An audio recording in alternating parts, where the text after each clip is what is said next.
الحمد لله رب العالمين والعاقبة للمتقين والصلاة والسلام على رسوله الكريم وعلى آله وأصحابه أجمعين أما بعد فقد قال الله تبارك وتعالى في القرآن المجيد والفرقان الحميد فأعوذ بالله من الشيطان الرجيم بسم الله الرحمن الرحيم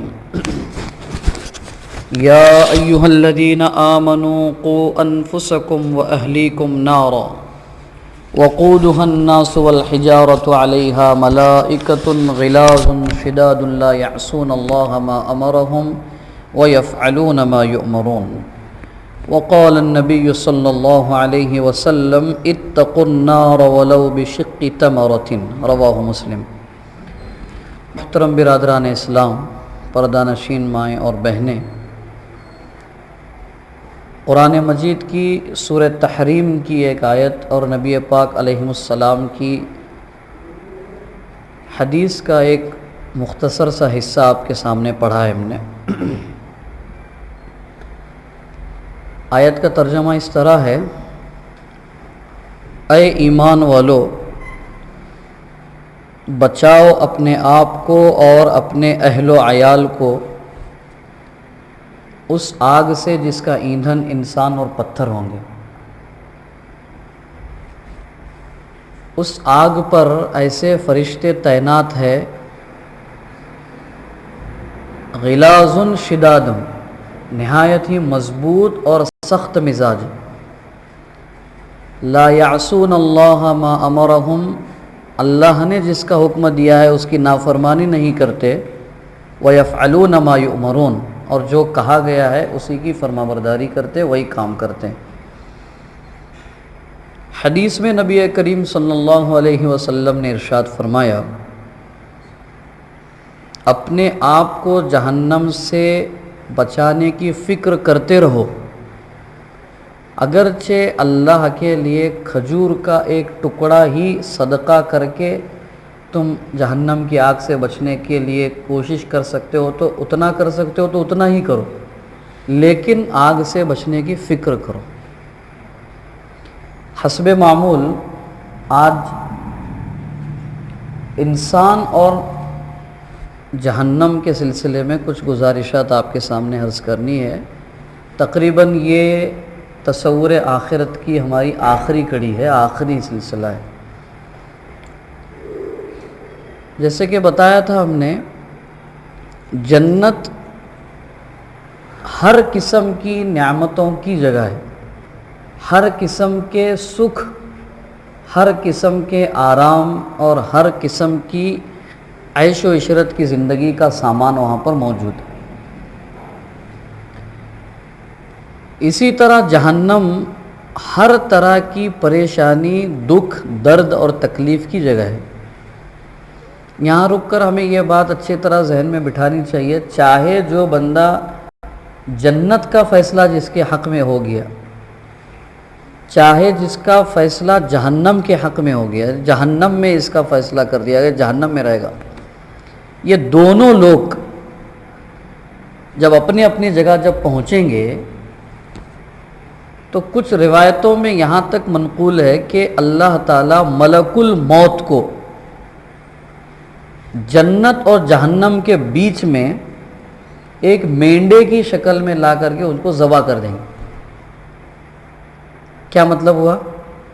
یعنی موت کو بھی موت آ گئی، ختم، اب جو جہاں ہے وہ وہاں ہمیشہ کے لیے رہے گا، یعنی موت کا کوئی سوال ہی پیدا نہیں ہوتا ہے اس کے بعد، جو جہاں ہے وہاں۔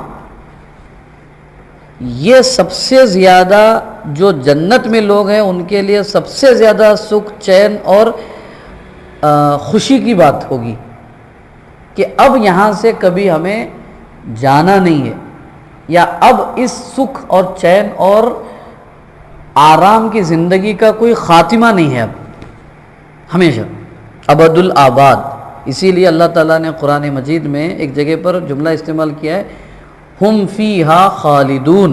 یہ خالدون کا جو لفظ ہے، پرماننٹلی رہنے والے لوگ، پرماننٹ وہیں کے ہو جائیں گے وہ لوگ۔ اور جو لوگ جہنم میں داخل کر دیے گئے ان کے لیے سب سے زیادہ دکھ، درد اور مصیبت اور تکلیف کی بات یہ ہوگی کہ اب ہمیں کوئی موت نہیں ہے، کوئی چھٹکارے کا کوئی سامان نہیں ہے۔ دنیا میں کبھی کسی تکلیف اور مصیبت سے دل برداشتہ ہو کر، پریشان ہو کر کے بہت سارے لوگ بولتے ہیں یار یہ مصیبت سے تو موت اچھی ہے، بولتے ہیں وہ موت بھی نہیں ہوگی وہاں پہ، جبکہ جہنمی بھی جہنم میں موت کی آرزو اور تمنا کریں گے لیکن موت تو ہوگی نہیں وہاں پہ۔ تو جنت والے لوگ ہمیشہ کے لیے جنت میں، جہنم والے ہمیشہ کے لیے جہنم میں۔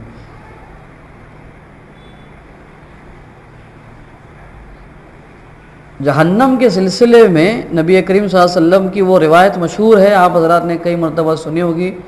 عبداللہ ابن مسعود رضی اللہ عنہ روایت کرتے ہیں کہ ہم ایک مرتبہ بیٹھے ہوئے تھے تو کسی جگہ پر کسی چیز کے گرنے کی آواز سنائی دی ہم کو۔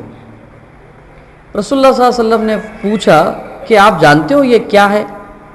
یہ آواز جو تم نے سنی، جو میں نے سنا، میں نے ہاں سنا۔ بولے 70 سال پہلے، ایک روایت میں 70,000 سال پہلے ایک کنکر جہنم کا جو گڑھا ہے، جو کھائی ہے، وہاں پر پھینک دیا گیا تھا۔ 70,000 سال یا 70 سال پہلے یہاں پہ پھینک دیا گیا تھا، یہ پھینکا 70 سال پہلے۔ اب 70 سال کے بعد میں اب وہ کنکر جو ہے ابھی تہ میں جا کے گر گیا۔ اس کی ڈیپتھ کتنی ہوگی؟ یعنی 70,000 سال یا 70 سال کے بعد اگر وہ پتھر گر رہا ہے، اس کی گہرائی کتنی ہو گئی؟ ڈیپتھ۔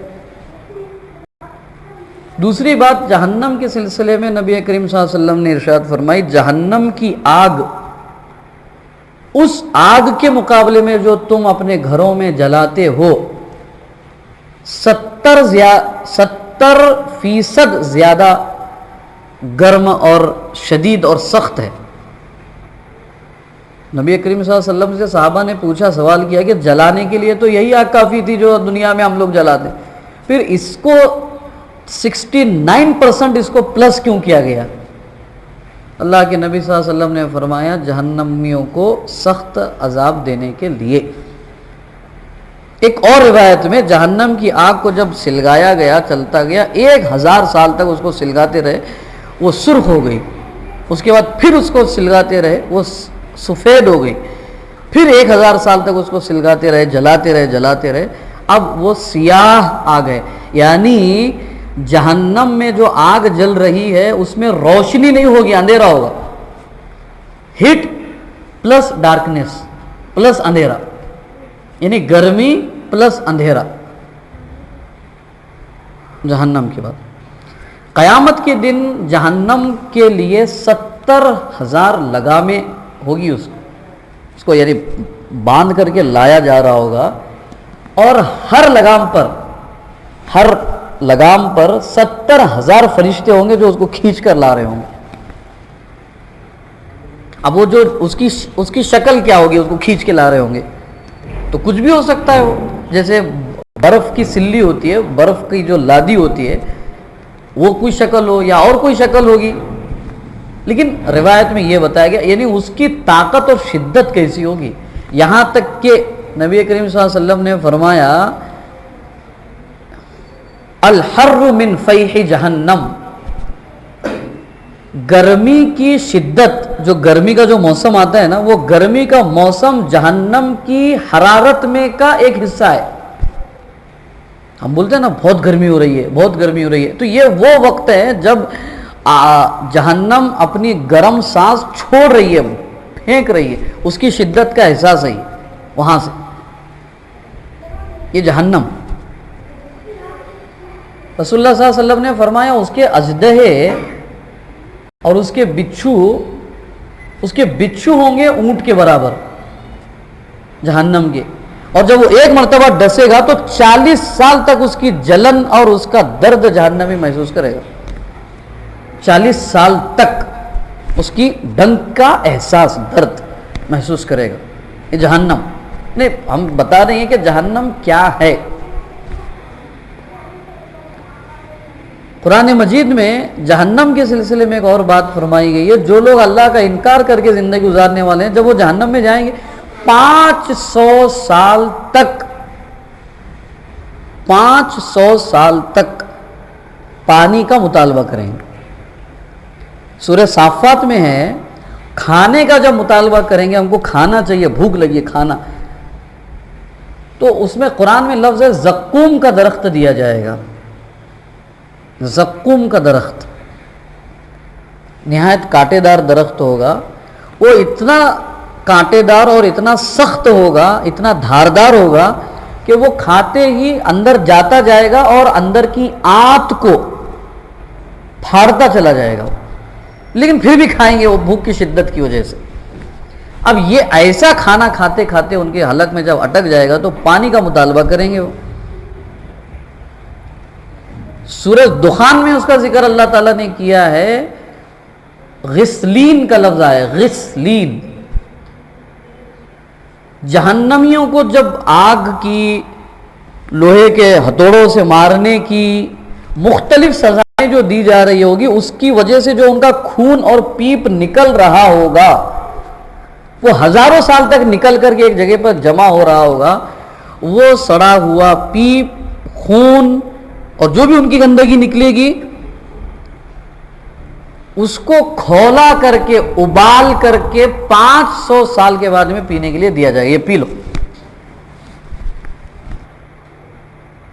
اس کا ذکر حدیث میں یہاں تک بیان کیا ہے کہ اس کی گرماہٹ کی یہ شدت اور یہ کیفیت ہوگی کہ وہ جو بھی برتن ہوگا وہ پینے کے لیے جب جہنمی اپنے قریب لے کر جائے گا، پینے کے لیے قریب لے کے جائے گا، تو ہوتا نا جب چائے گرم ہوتی ہے تو اس کا دھواں، اس کی بھاپ لگتی ہے، اس کی بھاپ اتنی سخت ہوگی کہ اس کی وجہ سے اس کا یہ ہونٹ سوج کر کے اتنا موٹا ہو جائے گا کہ وہ سوج کر کے پیٹھ پر جا کے گرے گا، اور نیچے کا ہونٹ سوج کر کے بڑا موٹا ہو کر کے انگوٹھے پہ جا کے گرے گا۔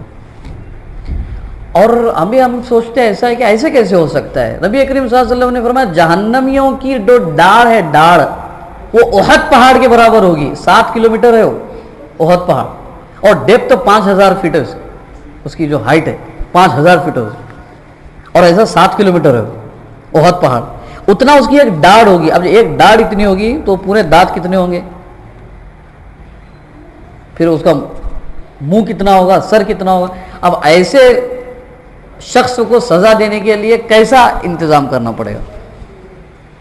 اور ایک بات سورہ نساء میں بیان کی گئی ہے کہ آگ جلنے کے بعد میں ایک وقت ایسا ہوتا ہے، جو میڈیکل سے تعلق رکھنے والے کچھ لوگ اگر ہیں اس میں، ایک مطلب جلنے کے بعد میں اسکن جو ہے نا سینس لیس ہو جاتی ہے، یعنی احساس ختم ہو جاتا ہے پھر جلنے کے بعد میں۔ اب اس کو کبھی کبھی ہوتا ہے جب برننگ وارڈ میں اگر آپ جائیں گے نا، کبھی سول میں وغیرہ برننگ وارڈ میں آپ جائیے تو جو جل گئے نا تو اس کو چیک کرتے ہیں ایسا چبا کر کے، وہ جہاں جہاں نہیں ہو رہا ہے تو پھر کچھ ٹریٹمنٹ کرتے، بولتے بھائی یہ چمڑا یہ ہو گیا، اب دوسرا آنے کے بعد ہی سینس آئے گا، ایسا ہوگا۔ تو اس کا مطلب کیا ہو گیا، یہ جلنے کے بعد اب اس کے اوپر کوئی تکلیف کی چیز ڈالیں گے تو اس سے تکلیف نہیں ہوگی اس کو۔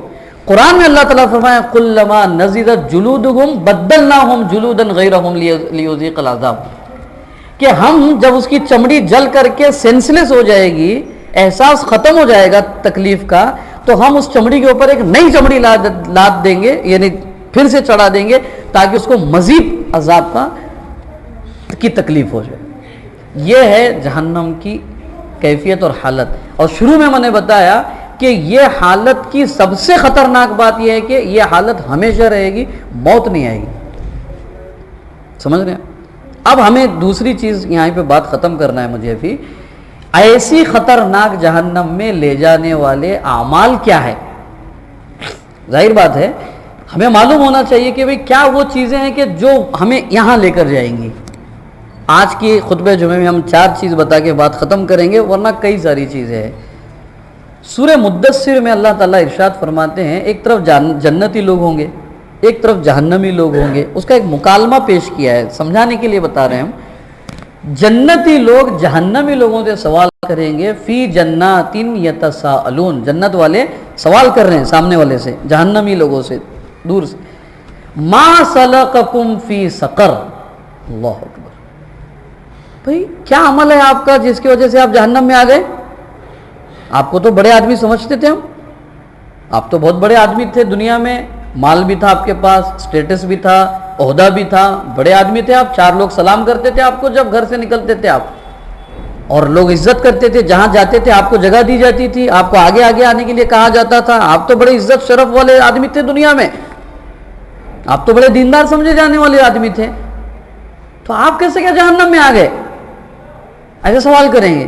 اب جہنمی لوگ جواب دے رہے، کون سی چیز ان کو جہنم میں لے کر آئی؟ پہلی بات،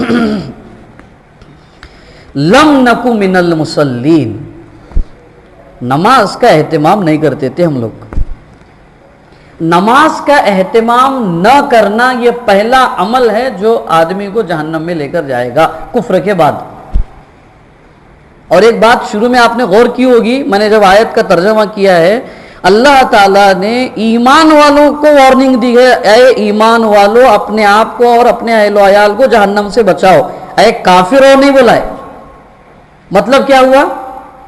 مومن ہوتے ہوئے، مسلمان ہوتے ہوئے بھی جہنم میں جا سکتے ہیں۔ بہت بڑی غلط فہمی، بہت بڑی گویا کہ مغالطہ شیطان کی طرف سے ہمیں ڈال دیا گیا ہے۔ آپ تو مسلمان ہو صاحب، آپ کے لیے تو جنت ویٹ میں ہے، جنت آپ کے انتظار میں، جہنم تو فلاں صاحب کے لیے، غیر مسلم کے لیے، کافر کے لیے، ہندو کے لیے، سکھ کے لیے، عیسائی کے لیے، فلاں کے لیے، ان لوگوں کے لیے، اپنے لیے تو جنت ہے۔ اور اللہ معاف کرے، کچھ لوگ کہتے ہیں ہم میں سے کہ بولے ہم تو فلاں کا دامن پکڑ کے جانے والے جنت میں صاحب۔ کچھ لوگ کہتے ہیں، ہمیں کیا ضرورت ہے عمل کی؟ کانوں سے سنی ہوئی بات کر رہے ہیں ہم، پڑھی ہوئی بات نہیں کہہ رہے ہیں، کانوں سے سنی ہوئی بات کر رہے ہیں، مولانا ہم تو فلاں کا دامن پکڑ کے جنت میں جائیں گے۔ اس کے سلسلے میں ایک بات میں عرض کرنا چاہتا ہوں۔ نبی کریم صلی اللہ علیہ وسلم نے ایک مرتبہ حضرت فاطمہ رضی اللہ عنہا سے کہا، حضرت فاطمہ رضی اللہ عنہا سے نبی کریم صلی اللہ علیہ وسلم فرماتے ہیں، یا فاطمہ انقذی نفسکی من النار، فاطمہ اپنے آپ کو جہنم سے بچانے کا انتظام کر لے۔ کون ہے فاطمہ صاحب؟ سیدۃ نساء اہل الجنہ، جنتی نہیں ہے وہ، جنتی عورتوں کی سردار ہے وہ، جنتی عورتوں کی پریزیڈنٹ ہے وہ، صدر ہے وہ فاطمہ کو، وہ جنت میں جانے والی خاتون کو جس کی بشارت جبرائیل نے نبی کریم صلی اللہ علیہ وسلم، اللہ نے جبرائیل علیہ السلام کے ذریعے سے نبی کریم صلی اللہ علیہ وسلم کو اور آپ نے پوری دنیا انسانیت کو بتا دیا کہ دنیا میں جنتی عورتوں کی اگر کوئی سردار ہوگی تو وہ میرے لخت جگر فاطمہ بنت محمد صلی اللہ علیہ وسلم ہوگی۔ وہ فاطمہ رضی اللہ عنہا کو کہے کون رہا ہے؟ رسول اللہ صلی اللہ علیہ وسلم کہہ رہے ہیں، بالتحقیق جن کا مرتبہ اللہ کے بعد ہے، وہ گھر کی بیٹی کو کہہ رہے ہیں کہ بیٹی جہنم سے بچنے کا انتظام کر لے، فکر مند رہنا جہنم سے بچنے کے سلسلے میں۔ خدا نہ خواستہ اگر تو کسی وجہ سے پکڑ لی گئی، محمد الرسول اللہ کی بیٹی ہونے کے ناطے تجھے چھوڑا نہیں جائے گا صلی اللہ علیہ وسلم۔ ہمارا کیا حال ہوگا صاحب؟ ہم کہہ رہے ہیں فلاں کا دامن پکڑ کے جنت میں جائیں گے، وہاں تو اللہ تعالیٰ کہہ رہے ہیں منزل الذی یشفع عنہ، کون ہے میرے سامنے جو طاقت رکھے میرے سامنے کسی کی سفارش کر سکے، کسی کا وسیلہ ہے یہاں پہ؟ الا باذنی، جس کو ہم اجازت دیں وہی بات کر سکے گا اس دن۔ وہ تو فرشتے بھی سب بستہ کھڑے ہوں گے وہاں پہ۔ سورہ نبا میں اللہ تعالیٰ کہہ رہے ہیں کون ہے؟ لا یتکلمون الا من اذن له الرحمن، جس کو رحمان اجازت دے اس کے علاوہ کسی کے اندر اوقات نہیں، کسی کی ہمت نہیں، کسی کی مجال نہیں اپنی زبان کو حرکت دے، چاہے وہ وقت کا نبی اور کتب اور ابدالی کیوں نہ ہو۔ ہم لوگ کہتے ہیں فلاں کا دامن پکڑ کے جنت میں جائیں گے، صاحب دھوکہ ہے، سراسر دھوکہ ہے۔ لا تزر وازرۃ وزر اخرى، قرآن میں اللہ نے کہا کوئی کسی کا بوجھ اٹھائے گا نہیں۔ باپ اپنے عمل کا جواب دے، بیٹا اپنے عمل کا جواب دے، شوہر اپنے عمل کا جواب دے، بیوی اپنے عمل کا جواب دے، اپنی عمل کی جواب دے۔ وہ تو اللہ تعالیٰ نے قرآن مجید میں واضح طور پہ بتا دیا۔ نوح علیہ السلام کو کہا ہے اپنے بیٹے کی بچاؤ کے لیے سوال نہیں کرنا، انہ لیس من اہلک، وہ آپ کے اہل میں سے نہیں ہے۔ نوح علیہ السلام، اللہ اکبر، انہ لیس من اہلک، آپ کے اہل و عیال میں سے نہیں۔ اور آج کہہ دی بات، آج سفارش کر دی، اگر اس کے بعد اگر سفارش کریں گے، اتنا خطرناک دل کو ہلا دینے والا جملہ ہے قرآن مجید میں، قیامت تک کے لیے اللہ نے نقل کر دیا ہے۔ اگر آپ نے ایسا کیا تو ظالموں میں سے ہو جاؤ گے، نبوت چھین لیں گے ہم آپ کے پاس سے۔ اللہ اکبر، یہ خطرناک بات ہے۔ ہم معمولی بات سمجھتے ہیں دین اسلام کو، شریعت کو، اللہ کی کبریائی قدرت کو۔ اگر آپ نے کہہ دی تو یہ نبی کو کہہ رہے ہیں اللہ تعالیٰ، اور ہم کہہ رہے ہیں کہ فلاں کا دامن پکڑ کے چلے جائیں گے صاحب. اللہ ہمیں صحیح سمجھ کی توفیق دے. لم نکو من المصلین، نماز نہیں پڑھتے تھے ہم لوگ، وہ ایسی نماز نہیں پڑھتے تھے جو نماز ہمیں اللہ سے قریب کر دے. میں نے پچھلے جمعہ میں بھی بتایا تھا، ہم نماز پڑھتے ہیں لیکن وہ نماز ہمیں اللہ تک پہنچانے والی نہیں ہوتی ہے. معاف کیجیے، ہم اللہ کے سامنے جھکتے ہیں لیکن انسانوں کے سامنے جھکنے والے نہیں بنتے. جھکنے والے کا مطلب تواضع، عاجزی، ان کے ساری عبادت کے سلسلے میں نہیں. انا کوٹ کوٹ کے اندر بھری ہوئی ہے ہمارے. انا کو ختم کرنے کے لیے اللہ نے نماز قائم بتائیے. نماز میں ہم یہاں پر جھک رہے ہیں، باہر جا کر کے بول رہے ہیں کہ کون ہے میرے سامنے ٹھہر سکتا، دیکھیں گے بات کریں. نماز نہیں پڑھی ہم نے. اللہ کے نبی صلی اللہ علیہ وسلم سے ایک صحابی آ کر کے مصافحہ کر رہے، بخاری کی روایت ہے. اللہ کے رسول صلی اللہ علیہ وسلم نے فرمایا ارجی فصلی فإنک لم تصلی، واپس جائیے نماز پڑھ کے آئیے. آپ نے نماز نہیں پڑھی، وہ نماز پڑھ کے آ کر مل رہے. آپ نے فرمایا ارجی فصلی فإنک لم تصلی، آپ واپس جائیے نماز پڑھیے پھر آئیے. وجہ خشوع اور خضوع کے ساتھ میں جو انداز کی نماز ہونی چاہیے وہ آپ نے نہیں پڑھی ہے. ہم تو جیسے چاہے ویسے نماز پڑھ کر کے اپنے آپ کو سمجھا رہے ہیں میں تو 5 وقت کا نمازی ہوں، مجھے تو جنت تو ہے ہی ہمارے لیے. نماز نہیں پڑھنا یہ ایک جہنم میں لے جانے والا عمل. لم نکو من المصلین ولم نکو نطعم المسکین، دوسرا عمل جو جہنم میں لے جانے والا ہے. لوگوں اور انسانوں کے تعلق سے میرے دل میں ہمدردی تھی ہی نہیں، خود غرض تھا میں، سیلفش تھا میں. اپنی بیوی، اپنے بچے، اپنا کاروبار، اپنا سب، باقی کچھ لینا دینا نہیں تھا مجھے. ولم نکو نطعم المسکین، کسی غریب ضرورت مند کو کبھی میں نے لوگوں کو کھلایا نہیں، اور نہ کھلانے کی ترغیب کبھی میں نے دی.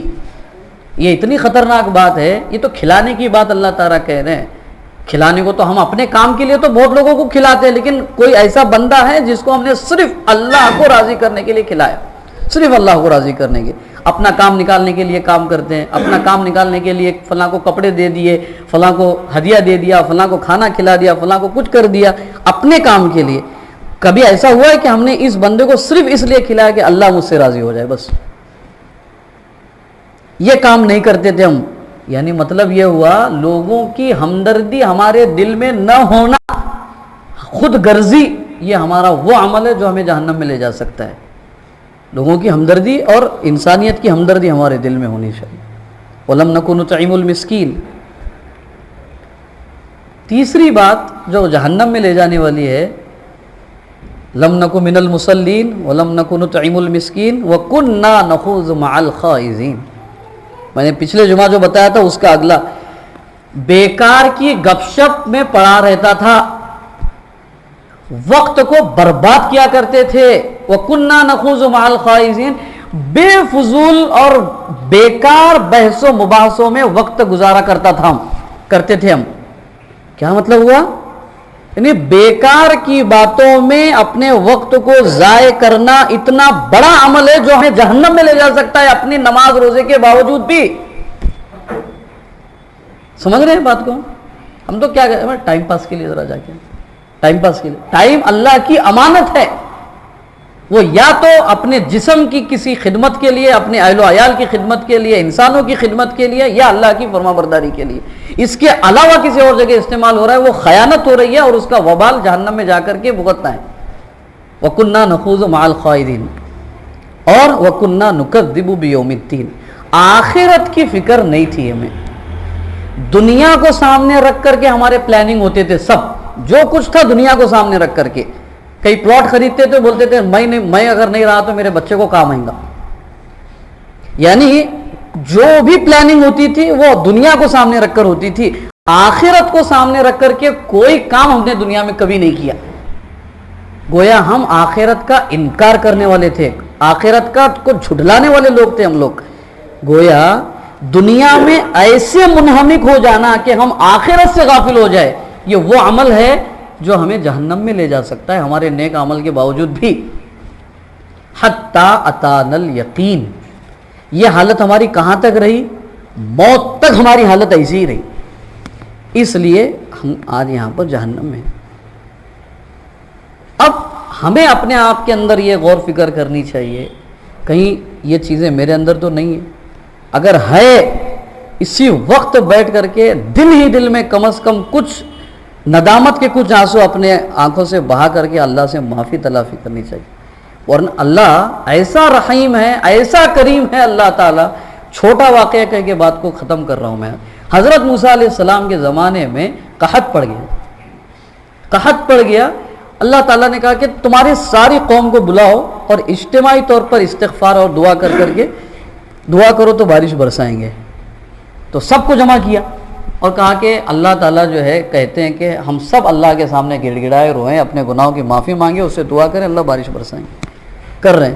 اللہ نے فرمایا تمہارے اندر ایک ایسا بندہ ہے، اتنا گنہگار بندہ ہے، اس کی نحوست ایسی ہے کہ اس کی وجہ سے میں تمہاری دعا بھی قبول نہیں کر سکتا، اتنے گناہ ہیں اس کے. تو پہلے اس کو باہر نکالو. اب موسیٰ علیہ السلام کو تو معلوم نہیں ہے کہ وہ کون سا گنہگار بندہ ہے، ان کو کیا معلوم ہے؟ اچھا جو گنہگار بندہ ہے اس کو تو معلوم ہے کہ میں گنہگار ہوں بول کر کے. اب اس کے بعد دو باتیں ہیں. اب وہ باہر نکلے تو پوری قوم کو پتہ چل جائے یار یہ ہمارے ساتھ میں رہنے والا بندہ اتنا گنہگار بندہ تھا. یہ اس کی پول کھل جائے گی، گویا کہ اس کی حقیقت کھل جائے گی لوگوں کے سامنے. کیا اس کی کیفیت ہوگی اس وقت؟ وہ مجمع میں اس نے کہا اللہ تعالیٰ سے، یا اللہ آج تک آپ نے میری نافرمانی کی زندگی کو چھپا کے رکھا، آج سب کے سامنے آپ مجھے رسوا کرنا چاہتے، وقت کے نبی کے سامنے آپ مجھے ڈسکلوز کرنا چاہتے. آج آپ کو گواہ رکھ کے کہتا ہوں، میں دل میں کہہ رہا ہوں، میں دل میں کہتا ہوں کہ اللہ آج تک آپ نے میرے اوپر ستاری اور غفاری کا معاملہ کیا، اللہ آج معاف کر دیجئے. اب یہاں کے بعد میں یہاں کھڑے کھڑے توبہ کر رہے ہو اور کہہ رہا ہے کہ اب اس کے بعد اگلا قدم میرا کبھی آپ کی نافرمانی پر نہیں ہوگا، بس آپ مجھے معاف کر دیجئے، آپ کی عزت کی قسم معاف کر دیجئے. اور کچھ دیر میں بارش برسنے لگی. حضرت موسیٰ علیہ السلام نے فرمایا اللہ پہلی بات تو پتہ ہی نہیں چلا کون گنہگار تھا، اور دوسری بات یہ ہے کہ آپ کہہ رہے تھے کہ اس کو باہر نکال دیجئے، تو باہر تو کوئی گیا ہی نہیں، تو وہ کون بندہ ہے؟ اور یا پھر آپ نے بارش کیسے برسائی؟ اللہ نے فرمایا موسیٰ میرے بندے نے چھپ کر گناہ کیا تھا تو میں نے گناہ بھی چھپا دیا اس کا. اس نے توبہ چھپ کر کی، اب میرا محبوب بندہ جب بن گیا، اب توبہ کرنے والا بندہ ایسا ہے جیسے اس نے گناہ کیا ہی نہیں ہے. اب میں اس کو گنہگار کی روپ میں تمہارے سامنے کیسے پیش کروں؟ جب اس نے توبہ کر لی، وہ گناہ سے پاک ہو گیا، اب میں پھر اس کو تمہارے سامنے گنہگار کیسے پیش کروں؟ بس وہ گناہ سے پاک ہو گیا. اور سن لو آج اسی کی اس توبہ کی طفیل اور برکت میں ہم تمہارے اوپر بارش برسا رہے ہیں. اتنا رحیم اور کریم رب ہے. اگر ہم کچھ آنسو بہا لیں، اپنے گناہوں کی معافی مانگ لیں، اللہ تعالیٰ بخشنے کے لیے دامن پھیلائے ہوئے. بس ہم اپنے گناہ کی، اپنی پچھلی زندگی ہم اپنے طور پر، میں آپ کو نہ کہوں، آپ مجھے نہ کہیں، ہم کسی اور کو نہ کہیں، لیکن ہم اپنی زندگی خود اپنے طور پر ہماری اپنی زندگی ہمیں معلوم ہے، ہماری زندگی کہاں گزری، کیسے گزری. اللہ سے معافی تلافی کر جہنم سے اپنے آپ کو بچانے کی فکر اور کوشش کرتے رہنا، اعمال میں لگے رہنا. جو پچھلے ہفتے جہنم میں لے جانے والے، جنت لے جانے والے اعمال بتائے، آج جہنم والے کچھ اعمال بتائے، اس سے بچنے کی فکر. اور ایک عمل یہ کہ روزانہ ہر نماز کے بعد جہنم کی آگ سے پناہ مانگنا. اللہ پاک آپ کو مجھے اس سے محفوظ رکھے. اللہ جب تک زندہ رکھے، ایمان اسلام پر زندہ رکھے، خاتمہ تو ایمان اسلام کے ساتھ خاتمہ فرمائے. انشاءاللہ اگلے جمعہ سے رمضان کے سلسلے میں کچھ گفتگو انشاءاللہ کی جائے گی. اقول قولی ھذا استغفر اللہ لی ولکم ولسائر المسلمین فاستغفروا انہ هو الغفور